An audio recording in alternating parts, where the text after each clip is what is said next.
I don't hunt anymore, but man, I did love hunting. Whether it was to fill my freezer, or fill my eagle, or fill my trophy room, I had the best time of my life hunting, and I want to share some of those stories with you. So I hope you enjoy the legend of Big Jack. Well, this is Big Jack, a 6 foot wide, 21 point, huge moose I harvested in the 70s and won the Fish and Game banquet with. Now I cut this board to show you, because I got him on a snowy day, of what he did when he went through the bushes with that wide a rack. You can see he'd knock all the snow off, and I could follow him. It was like a cut line. It was very easy for me to stay on him, and that was eventually his demise. Now that's me on the left. Jack is in the middle. We were out on a goose hunt. And after I met Jack at the banquet and found out that this moose was called Big Jack because of how many years he hunted him, this is him here. What a great guy. And at the banquet, I had a tap on my shoulder, and it was him. And he said, "Did you get that moose up in Rabbit Lake?" And I said, "Yeah." He said, "I've been hunting that moose for years." And a bunch of other guys were around and said, "That's him. I seen him one year," and they were all ranting and raving of how many times he'd outsmarted hunters. And they were just couldn't believe that a young guy at my age had managed to harvest them. But here's a story how I got him. It's an amazing story. I was very, very lucky to get him. I wasn't no better hunter than anybody else, just was at the right place at the right time. I was using my 30-06 Parker Hale, beautiful gun. I was using 220 grain bullnose nozzler.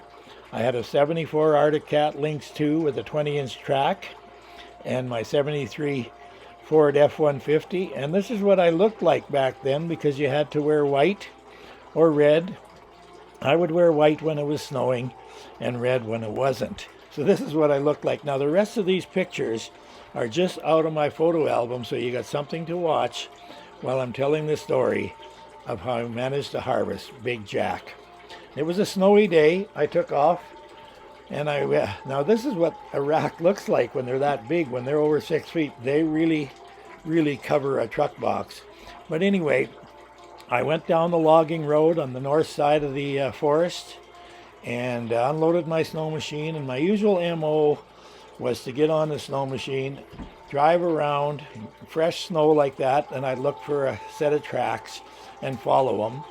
And it didn't matter where I went, because whenever I managed to harvest a moose, I would just take the snow machine in there, tie his rack on my rack on my snow machine, and drag him out.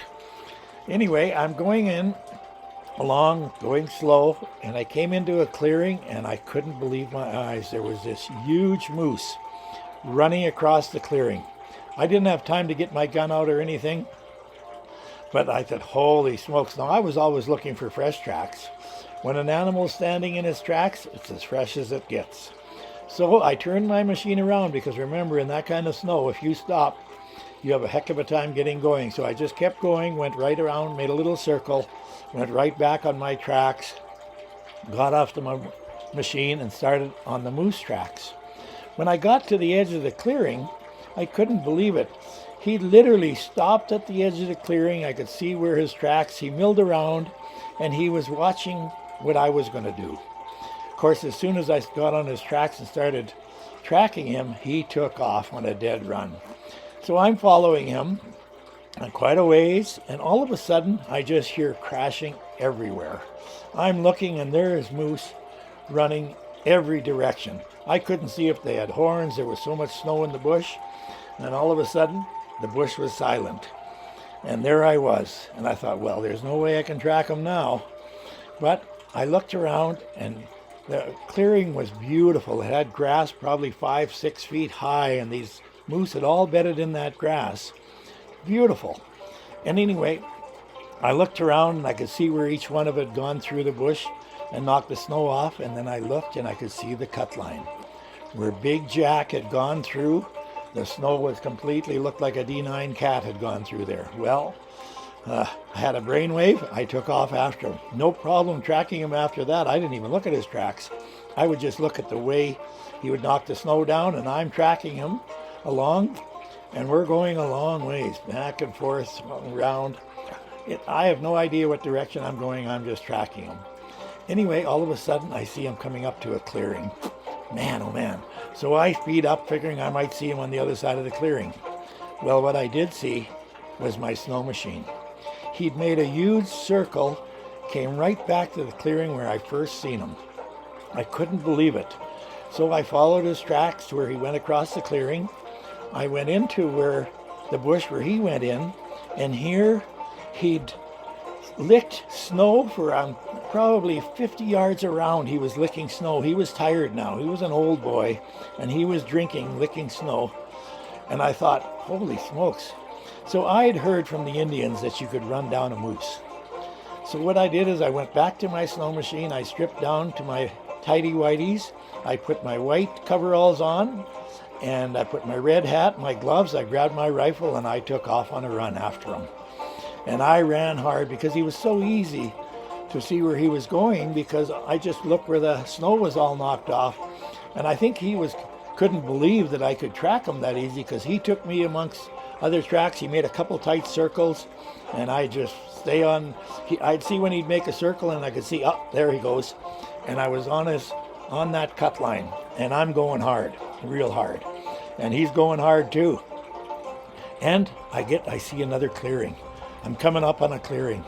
Right on, so I put the afterburners on and I head to that clearing. And guess what? He'd made another complete circle, and there was my snow machine. And there was his tracks going completely across the clearing again, and I could see where he'd gone in the bush, this big pile of snow gone. Yeah, like a cut line. So I walked in, and he was on a dead run. I said, boy, you win. I went back to my snow machine, and I always kept my clothes in a bag with the spruce boughs. I've told you that in other videos. So I put my clothes back on, took my wet coveralls off. I'd been sweating like crazy. And put my dry clothes on, and put my red coveralls on now, because they were nice and dry. Dug my lunchbox out. Had a warm cup of coffee, because back then thermoses were actual thermos, and they kept the coffee hot. I had a nice cup of hot coffee, I think maybe two. I had a couple of sandwiches. I just leaned back on the snow machine and just kind of was resting, and I couldn't believe my eyes. Right in front of this snow machine, about 60 yards away, out of the bush comes Big Jack. I couldn't believe it. There he was. He was shaking snow off. He was shaking his horns. He had his head down, and he was licking snow as he was walking through the clearing. And I grabbed my gun slowly. I put it over the windshield, took it off safe, and I'm watching him in the scope, and I can see him. All of a sudden, he stops dead, and he turns his head away from me, and he looks back to where he'd come out of the bush. He'd winded me, and he thought I was still following him. This was one smart moose, you guys, like unbelievable. He turned his head, and he looked straight at me. I'm looking at him at the scope. I've never forgot that expression. You know the expression, deer in the headlight look? He knew he was doomed. Honest as I'm telling you this story. And I squeezed the trigger, and I shot him right through the heart with that 220 grain Nosler, and he didn't even flinch. I put another shell in, and he shot the same spot again. I couldn't believe I missed him. Shot another one. Never flinched. Put another shell in. Shot him a third time. Okay, and then he fell over. After we skinned him, we found out all 3 bullets you could have fit in the inside of an egg. I'd hit him the same spot each 3 times. He was just that tough. So I tied a leg up on the snow machine, pulled the up, cleaned him real fast, put all the organs in a bag, tied his rack to the snow machine, and I had a heck of a time moving him. But when I got on my other track, it was good because it was frozen. I had good traction, and I'm picking my way through the bush. Sometimes I had to stop and move his horns so we could get through the bush, and I'm picking my way out. On the way out, I was probably 4 or 5 miles in there. I'm getting closer to the truck. All of a sudden, I see a moose track on my snowmobile track. Now, I hadn't seen any tracks till I got to that clearing. So this was a fresh track. But I looked, and it turned out there was the cut line. He had knocked the snow down, and he had already made another complete circle and was coming out of the bush when I seen him. I was so far behind him, I'd have never got him. But he came straight back, and just by dumb luck, I happened to be there, and I had given up. And that's the true story of how I harvested him. It was something when I think back about it, what other luck. And remember, I didn't tell anybody this because they all thought I was a great white hunter. Well, I did have my white coveralls on. And at the banquet, I mean, I was being celebrated, and all the guys were telling stories, and I sat down at their table. Jack continued to tell me how many years he'd hunted him, had seen him, he knew who he was, what it was, and that's how he got his nickname. Jack and I became really good friends. And the picture you see at the start of the video was on a goose hunt I was with him. An amazing, true hunter. None of these things like you see a movie star. He was amazing, man. What a pleasure to know somebody like that. And that's the story that happened to me. Now, when I got back to the truck, there's no way I could have loaded them. But some other hunters were coming by and helped me, graciously helped them. They threw the moose in with his horns hanging over the back, and loaded the snow machine up. When you got that many hands, I went back.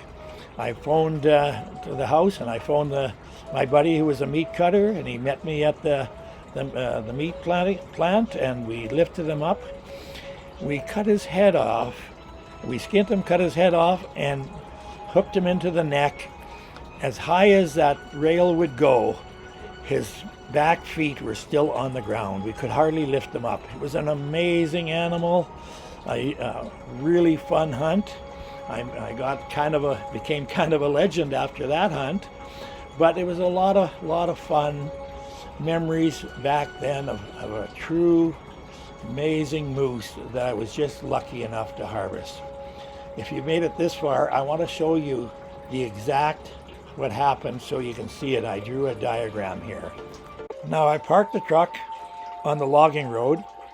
I unload my snow machine, and you can see the track I went through, and I went into the clearing, and you can see where I seen the moose and where he ran into.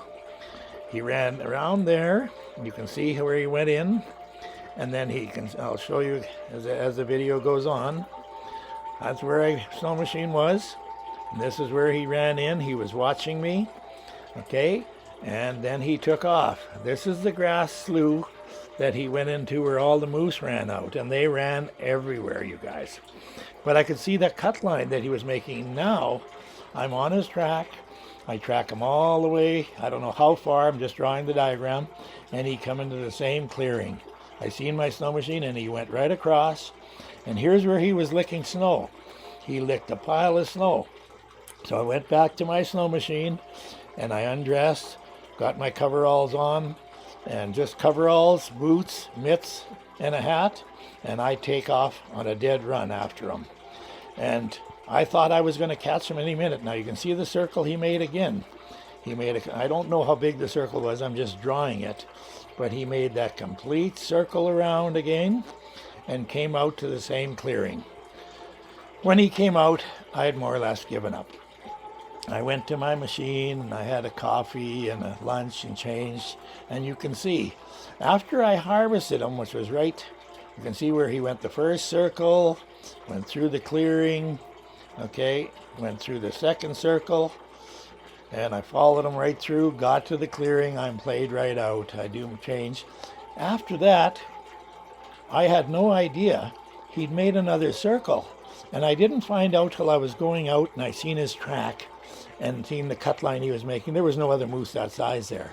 And he'd come all the way around, came out of the bush, and that's where the legend died. Thanks for watching. We'll see you in the next video.